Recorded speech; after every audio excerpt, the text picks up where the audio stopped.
Tu t'es déjà retrouvé dans une relation où tu donnais tout, mais tu ne recevais presque rien.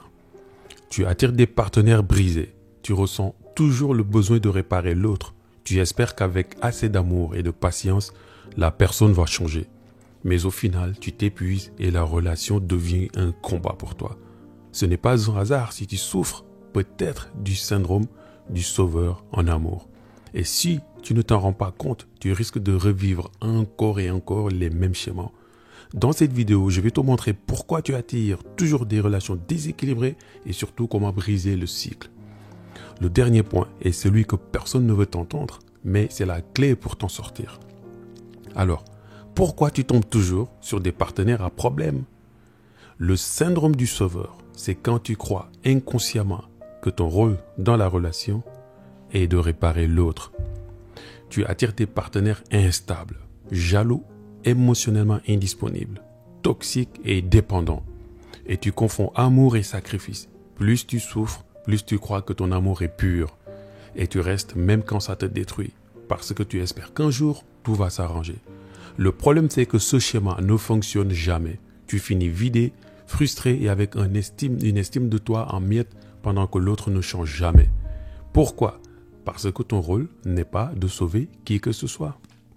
Voici donc les 5 signes que tu souffres du syndrome du sauveur. 1. Tu te sens responsable du bonheur de l'autre. Si ton partenaire va mal, tu ressens une pression énorme pour le rendre heureux. Tu crois que si tu l'aimes assez, tu peux combler ses manques. Mais en réalité, personne ne peut être responsable du bonheur d'un autre. Si l'autre ne fait pas un travail sur lui-même, tout ce que tu feras sera en vain. 2. Tu acceptes trop de choses par peur d'être abandonné. Tu tolères des comportements toxiques. Tu trouves des excuses quand il te manque de respect. Tu as du mal à poser des limites de peur de le perdre. Mais l'amour ne doit pas être une lutte pour mériter l'affection de quelqu'un. Si tu dois te sacrifier constamment, ce n'est pas une relation saine. 3. Tu es toujours attiré par des personnes, des partenaires blessés. Tu es magnétisé par ceux qui ont un passé difficile, des blessures non résolues ou des comportements autodestructeurs. Tu te dis, je suis la seule personne qui pourrait l'aider. Tu crois que si tu l'aimes assez, il va guérir. Mais ce n'est pas ton rôle. Tu dois choisir une relation où tu n'es pas là pour jouer le rôle d'une thérapeute. 4. Tu donnes toujours plus que tu ne reçois. Tu es celle qui fait tous les efforts. C'est toi qui envoies les messages en premier. C'est toi qui proposes de sauver. Et c'est toi qui prends sur toi à chaque dispute. Et au final, l'autre fait toujours le strict minimum, mais tu acceptes quand même. Pourquoi?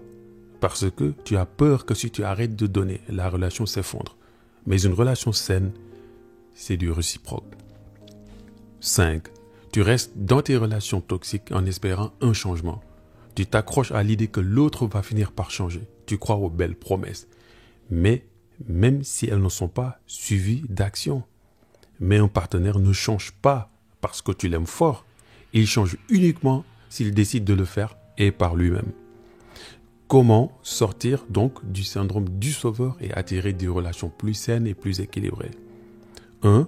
Comprendre que l'amour ne doit pas être un sacrifice.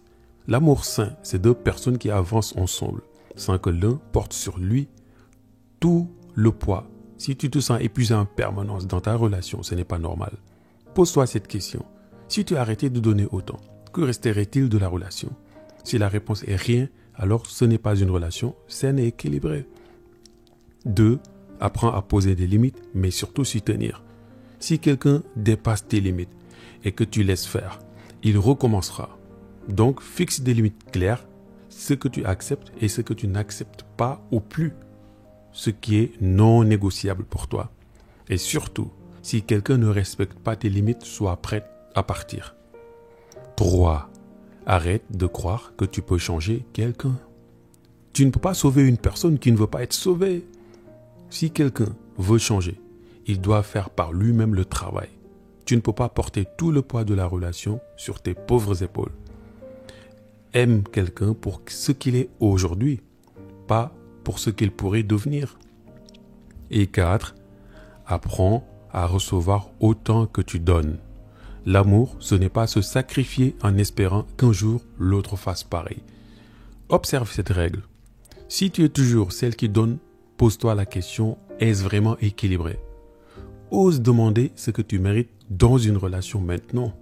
Si l'autre n'est pas capable de donner autant que tu donnes, il n'est pas fait pour toi. Si tu t'es reconnu dans cette vidéo, dis-moi en commentaire. As-tu déjà vécu une relation déséquilibrée où tu jouais le rôle du sauveur ou de la sauveuse et quel a été ton déclic pour en sortir? Et surtout, abonne-toi pour apprendre à construire des relations saines et équilibrées sans te sacrifier. Rappelle-toi, tu mérites un amour où tu es autant aimé que tu aimes.